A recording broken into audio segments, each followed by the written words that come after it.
Llegó el momento de abrir una ventana al pasado y escuchar esos pasajes de la historia que marcaron el rumbo de nuestra sociedad. Deje que su imaginación vuele y que las ondas sonoras lo lleven de paseo por un inolvidable viaje por la historia.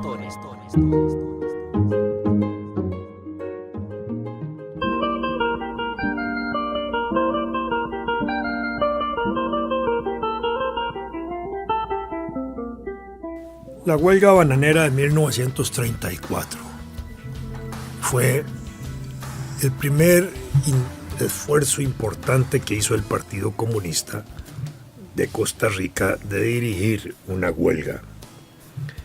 Esa huelga fue posible por varios factores, no solo por las condiciones socioeconómicas de los trabajadores, las condiciones brutales de trabajo, las condiciones de higiene y mala higiene que tenían los trabajadores en el Atlántico, los accidentes de trabajo que se producían en la plantación bananera, especialmente con picaduras de culebra, etc. Condiciones difíciles que permitieron que la gente trabajadora de la zona protestara de manera organizada. Pero no fue solo eso. Eso fue posible porque habían, primero, tradiciones de lucha de tipo laboral entre los trabajadores bananeros. En otro programa hemos señalado cómo desde 1892 se producen huelgas en la zona bananera. Y esas huelgas que van a irse desarrollando y desarrollando casi en una decena de huelgas entre 1892 y la de 1934, pues fueron escuelas de organización sindical de los trabajadores y escuelas de lucha sindical que se expresaba en huelgas junto con las otras huelgas que en el país se iban produciendo en esos años. Hay que entender que la vida de los trabajadores en Costa Rica desde el punto de vista organizativo empezó también en la segunda mitad del siglo XIX. Allí desarrollaron sociedades de trabajadores, sociedades de artesanos, sociedades de obreros. Antes que esas fueron las sociedades mutualistas también de obreros, artesanos y de trabajadores. Las sociedades mutualistas eran de un carácter policlasistas porque en ellas podían organizarse trabajadores, empresarios y en Costa Rica hasta estudiantes. Las sociedades de trabajadores, de artesanos y obreros no. Esas eran clasistas. Empezaron a surgir en 1874 y solo eran de artesanos, o eran solo de obreros, o eran solo de trabajadores. Con esto también se destaca que la sociedad costarricense en 1874 empezaba a distinguirse como una sociedad dividida en clases. Eso va a tener expresión posteriormente en la vida política de los partidos cuando empiezan a surgir los partidos políticos, porque alrededor de 1886, con el desarrollo de los partidos liberales, surge también un partido de obreros y artesanos. Y ya esa era una distinción también de separación entre los trabajadores y la oligarquía costarricense, porque hasta ese momento los partidos tradicionales y los movimientos políticos antes de 1890 canalizaban todo el sentimiento de la población alrededor de solo esos movimientos. No había un movimiento independiente de trabajadores. Aun cuando surgen los partidos políticos en 1890, tal y como ahora los conocemos, el desarrollo del Partido de Obreros y Artesanos se materializa cuando se funda el Partido Independiente Demócrata, que es impulsado por el mismo organizador del Partido de Obreros y Artesanos, que fue Félix Arcadio Montero, que fue el último rector y presidente de la Universidad de Santo Tomás hasta el momento en que la cerraron, y fue la única voz disidente importante que se opuso al cierre de esa universidad. Pues bien, Félix Arcadio y su Partido Independiente Demócrata marcan una pauta, marcan una huella muy importante allí desde la cual empiezan a organizarse, ahora sí, en el campo político los trabajadores. El Partido Independiente Demócrata incluso llegó a elegir un diputado llamado Faustino Montes de Oca, que junto con Cruz Mesa desarrollaron luego toda la zona colonizada del este de San José, lo que va a conducir a ese cantón que hoy se llama Cantón de Montes de Oca, proceso colonizador que impulsan ellos, por eso su reconocimiento. Pero la presencia de Faustino Montes de Oca en el Congreso de la República por parte del Partido Independiente Demócrata condujo a que los otros partidos de la época desarrollaran en su seno organizaciones de trabajadores que llamaron clubes de obreros, clubes de artesanos, clubes de trabajadores, y alguno de esos otros partidos también eligió un diputado de tradición obrera, un representante obrero que fue Víctor Golcher, de manera que a finales del siglo XIX en la Asamblea Legislativa, que se llamaba Congreso, hubo dos representantes obreros de la época, Faustino Montes de Oca y Víctor Golcher. Dos personajes que no han sido suficientemente bien estudiados, pero que son importantes en la tradición de lucha de los trabajadores costarricenses y en la presencia política organizada de los trabajadores. Para el caso de la tendencia, digamos, obrera, lo que me interesa señalar en esta conversación es que después de Faustino Montes de Oca, el Partido Independiente Demócrata muere, digamos, en el año de 1898 con la salida de Faustino, que además lo sacan del Congreso. En esa época lo podían sacar del Congreso porque se puso fuerte y violento contra el gobierno, que exigía que el gobierno de Costa Rica se pronunciara a favor de la independencia de Cuba y de Puerto Rico, que en esa época estaba luchando por su independencia en medio de la llamada guerra hispanoamericana, donde Estados Unidos también se había metido a disputarle a España las colonias últimas que todavía tenía en el continente, que eran Puerto Rico y España. Y la lucha de Faustino en el Congreso condujo a que lo sacaran como diputado. Pero también se produjo un asesinato en ese momento importante de Félix Arcadio Montero, que era el gran líder liberal que había impulsado ese partido obrero. Muere asesinado cuando venía del Salvador para Costa Rica en el mar, en el barco, murió envenenado. Él había sido hecho preso por Rafael Iglesias, había sido expulsado del país por el presidente Iglesias y después decidió regresar a Costa Rica a continuar sus luchas, y en ese regreso pues muere asesinado, y eso provocó obviamente en todo Centroamérica movimientos de solidaridad enormes con el Partido Independiente Demócrata y de protesta por la muerte, el supuesto asesinato y la condición del movimiento liberal revolucionario, digámoslo de esa forma, para Costa Rica, en el deceso de Félix Arcadio y lo que eso significaba. De manera que el Partido Independiente Demócrata ahí técnicamente también desaparece. Y nuevamente vuelven a haber partidos obreros participando en procesos electorales en 1913, cuando para esa elección surgen tres partidos regionales, uno en Limón, otro en la ciudad de Grecia y otro en San José, llamados Partidos Obreros de Limón, de San José y de Grecia. ¿Por qué Limón? Porque ahí había una concentración obrera muy importante, está claro. San José también porque había una concentración obrera muy importante, y porque desde 1890 hasta 1912 se habían desarrollado la construcción de los barrios Aranjuez y Barrio Amón, lo que había implicado una verdadera revolución urbana en ese sentido. Por otro lado, no solo es la revolución urbana de construcciones, sino una revolución industrial. Surgen imprentas, surgen textileras, surgen fábricas de gaseosas, de refrescos gaseosos, surgen fábricas de cerveza, en fin, se ha desarrollado la electricidad en Costa Rica. La ciudad de San José estaba ya iluminada desde 1884, que empezó a iluminarse con faroles públicos. Heredia, Alajuela y Cartago empiezan en 1896 a establecer la electricidad pública. Se empieza a vender la electricidad al sector privado a partir de 1896.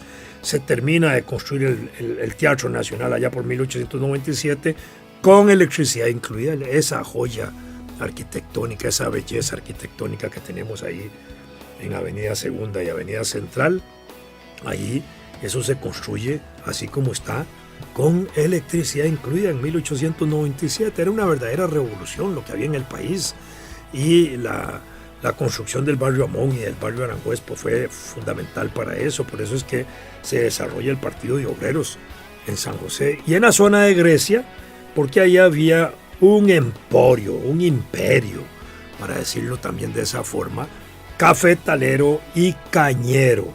Y alrededor de la caña y del café se habían desarrollado empresas industriales como eran los beneficios y los ingenios. Y la concentración obrera en esa zona pues era importante, y eso genera o produce la existencia de un partido obrero en la ciudad de Grecia. No eligen diputados en ese momento, pero participan en el proceso político. Luego, allá por 1917, el médico costarricense Aniceto Montero, que se había educado en Francia junto con Clorito Picado, con el doctor Sáenz y otros personajes importantes, allá él se había nutrido de las ideas socialistas, revolucionarias, de carácter comunista, vinculadas al Partido Comunista de Lenin, que ya estaba fundado desde 1903, al Partido Bolchevique. Y Aniceto Montero se trae para Costa Rica las ideas comunistas, leninistas de la época. Esas ideas ya habían penetrado en el país a finales del siglo XIX, primero por el ala anarquista, en conocimiento de ellas, por vínculos que se habían establecido con anarquistas europeos desde Costa Rica, por la divulgación de las ideas anarquistas que tenían eco en el país, por la fundación del Centro de Estudios Sociales Germinal en 1909, donde había una influencia anarquista literaria de Tolstoy, de Dostoyevsky, de los hermanos Reclus, que eran geógrafos franceses, de personajes importantes, por el vínculo que tuvo el Centro Germinal con la Revolución Mexicana y su movimiento obrero, con la Confederación Revolucionaria Obrera de México, que es la que participa en el movimiento obrero mexicano, que era dirigida por los anarquistas Flores Magón, dos hermanos, Ricardo y su hermano, que tuvieron vínculo estrecho con el Centro Germinal y tenían correspondencia con el secretario de ese centro, que fue nada menos que nuestro gran escritor, poeta, laureado, autor de la letra del himno nacional, José María Celedón Brenes. Él era el secretario del Centro Germinal y era el que tenía la correspondencia con los Flores Magón. Y los científicos Jiménez Rojas mantuvieron correspondencia con Proudhon y Kropotkin, que eran los grandes anarquistas europeos. Entonces eso se conocía. Aniceto Montero divulga las ideas de Lenin, divulga el pensamiento socialista comunista avanzado de la época y constituye el Centro Socialista de 1917, que después se transforma en un partido socialista de Costa Rica de poca duración y que no tiene efectos electorales, no participa en procesos electorales, pero desde 1917 hasta 1924 es un organizador de la clase obrera, es un agitador de la clase obrera costarricense y es un movilizador de la clase obrera costarricense, especialmente alrededor de la Revolución Rusa, que acababa de desarrollarse en 1917, de la Unión Soviética, que se acababa de fundar en 1922, y de la figura de Lenin, quien fallece en 1924, y alrededor de su fallecimiento aquí en el país se hacen marchas de duelo organizadas por Aniceto y por el Partido Socialista o el Centro Socialista de Costa Rica. Su compañero de estudios, el doctor Sáenz, en París, durante la década del 10 trabaja en Panamá y contribuye igualmente a desarrollar al movimiento obrero panameño en ese país. Es un organizador también del movimiento obrero. Clorito Picado, que había estudiado con ellos y que asistía a oír a Lenin con ellos a los mitines en París, no se desarrolla como un comunista. Al contrario, cuando el Partido Comunista se funda en 1931, el doctor Clorito Picado tiene algunas discusiones públicas con el Partido Comunista, pero no deja de merecer el talento, la inteligencia, el cientifismo de nuestro gran médico Clorito Picado, precursor de los estudios de penicilina. Ya por 1928, Clorito Picado publica en las revistas científicas de Francia sus estudios sobre el penicillium, que era sobre la penicilina. Ya él era un precursor de sus estudios. En 1942 el premio Nobel de Medicina se le da al doctor Fleming por los estudios de penicilina, que indudablemente tiene que haber tenido de base lo que había avanzado Clorito Picado, y que a Clorito Picado pues no se lo reconocieron ni se lo dieron, no solo por ser costarricense, sino también por no estar en Europa en esos años. Estaba aquí en Costa Rica, y probablemente los premios científicos de esta naturaleza se daban a médicos o científicos que estaban más en el ámbito europeo y que podían presionar con sus nombres y con sus embajadas ante el gobierno sueco y el Comité Nobel, quien se encarga de designar estos premios, para que se le diera a un francés y no a un costarricense. Pero no tengo la menor duda de que Clorito Picado bien pudo haber merecido el premio Nobel de medicina en ese año por sus esfuerzos también en la parte del estudio de la penicilina, que fue lo que justificó el premio Nobel de 1942. Entonces existía esa tradición de organización política partidaria. En la década del 20, algunos partidos obreros y revolucionarios empiezan a fundarse en el país. El partido reformista de Jorge Bolio, que a mi modo de ver fue una reacción contra el Partido Socialista de Aniceto Montero, que va a durar desde 1923, el Partido Reformista, hasta 1934, en un primer periodo muy vinculado a las luchas obreras. Incluso elige diputados obreros, entre ellos Julio Padilla, que fue un dirigente sindical muy importante y un diputado que tuvo sus luchas significativas, y a la presencia de la bancada reformista en la Asamblea Legislativa, llamado Congreso, en la década del 20, se logra también la Ley de Accidentes de Trabajo, que era una ley que venían luchando los campesinos desde 1908 hasta 1925, que se logra la ley. Una ley que salió muy limitada en sus alcances, pero al final era ya una ley que empezaba a tomar en cuenta aspectos relacionados con accidentes de trabajo, en ese caso urbanos, aunque tenía en sus orígenes una preocupación más de regular los accidentes del campo, que eran donde más se producían. Jorge Bolio, incluso como partido en 1928, trata de exigirle al gobierno de Costa Rica que restablezca relaciones en ese momento con la Rusia revolucionaria, con la Unión Soviética, porque las relaciones con Rusia se habían establecido allá por 1872 en el gobierno de Tomás Guardia con el zar. Cuando cae el zar en 1917, las relaciones se suspenden, y Jorge Bolio en 1928 presiona para que se restablezcan, lo que no se hace.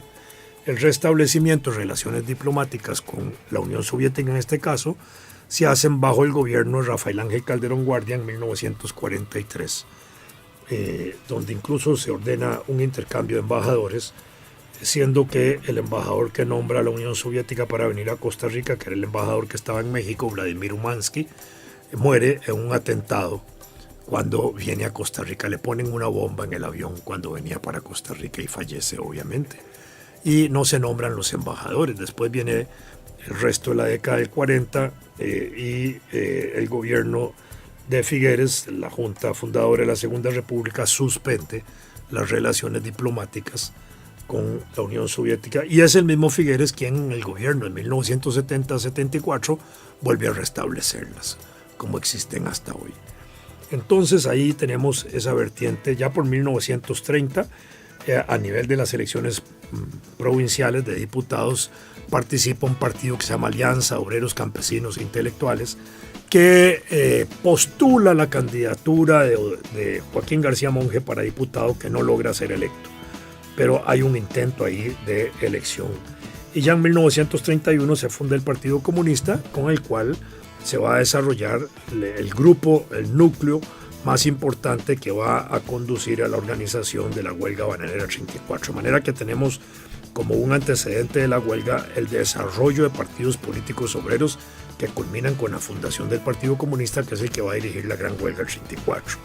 A esto hay que sumarle la tradición de huelgas que ya hemos mencionado, huelgas desde 1892, de organización sindical en las zonas bananeras, también porque entre 1905, que se funda la Federación de Trabajadores de San José, y 1910 se fundan otras federaciones provinciales, siendo la de 1910 la de Limón. Y ya habíamos dicho de las huelgas en esa zona. Y esa tradición huelguística y de organización sindical condujo también a la creación de la Confederación General de Trabajadores en 1913, que se mantiene hasta 1923 con ese nombre. Se disuelve en el 23 para darle apoyo al Partido Reformista de Jorge Bolio, pero hace surgir una nueva organización que se llama Confederación Obrera Costarricense o Confederación Obrera Nacional. Esa llega hasta 1928. En ese momento surge la Unión General de Trabajadores, que es la que le toca atender el impacto de la crisis mundial de 1929 en Costa Rica, que produjo un alto nivel de desocupación, casi un 14% de desocupación, y generó la única experiencia que ha habido en ese sentido en Costa Rica, que fue el desarrollo de sindicatos de desocupados. Hoy no se pueden desarrollar sindicatos de desocupados porque la ley no lo permite. Los sindicatos se hacen nada más ahí donde hay grupos de trabajadores laborando en una empresa. De manera que hoy no se pueden crear sindicatos de desocupados, pero en esa época sí se crearon, y eran sindicatos que tenían un activismo enorme porque andaban en las calles todos los días en manifestaciones exigiendo trabajo, pidiendo trabajo, desfilaban con machetes, palas y cuchillos. Era una situación verdaderamente tensa la de aquellos años en esas marchas. Entonces tenemos organización partidaria, organización sindical y organización y experiencia de huelgas obreras como antecedentes de la huelga de 1934. Sin esos elementos, esa huelga no se hubiera dado. Pero entró el otro factor, el factor político determinante importante, que fue que en 1934 el Partido Comunista elige diputados. Manuel Mora Valverde y Efraín Jiménez Guerrero, que era un dirigente obrero zapatero. Estos son los dos primeros diputados que elige el Partido Comunista. En esa época también eligió a Guillermo Fernández y Adolfo Uraña, municipios de la Municipalidad de San José, que llevaron a cabo luchas importantes contra la corrupción en la municipalidad y otras luchas de carácter urbano. Pero al tener diputados comunistas en la Asamblea Legislativa y al desarrollarse la huelga bananera del 34, los diputados hacen que la huelga bananera del 34 se convierta en un asunto parlamentario, de discusión parlamentaria, y por ese motivo tiene un nivel nacional que nunca ninguna huelga había adquirido antes. El hecho de que los diputados comunistas puedan desde el Congreso hacer agitación, movilización y organización alrededor de la huelga bananera es lo que provoca la diferencia con todas las huelgas anteriores, porque le daban un espacio nacional sobrepasando el aspecto regional del Atlántico que tenía la huelga. Esa fue, digamos, el éxito, ese fue el factor exitoso de la huelga del 34.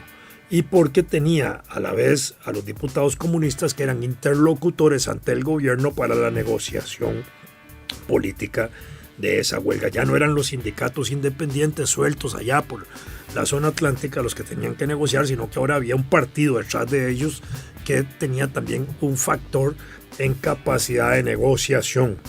Y la huelga del 34, en ese sentido, es exitosa en sus resultados. Tuvo dos etapas la huelga del 34, entre julio y agosto.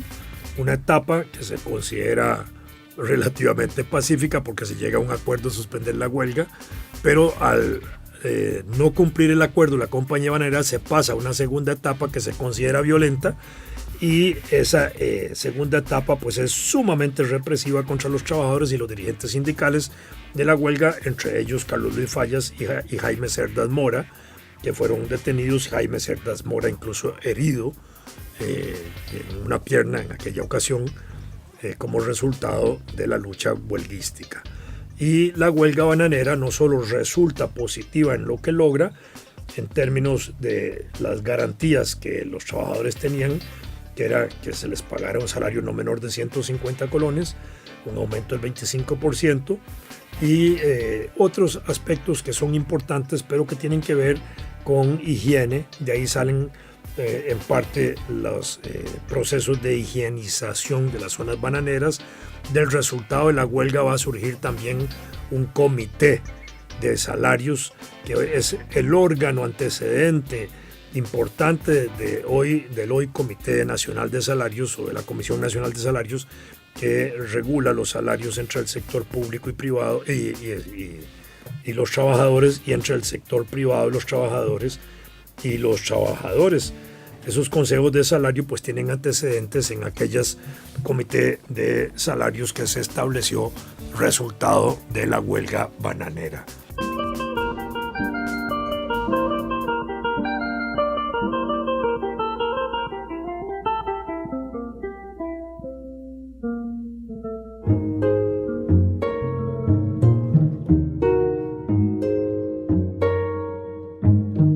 Acompáñenos la próxima semana y sumérjase en el mar del conocimiento de la historia, y deje que su imaginación vuele una vez más, y que las ondas sonoras lo lleven de paseo por un inolvidable viaje por la historia.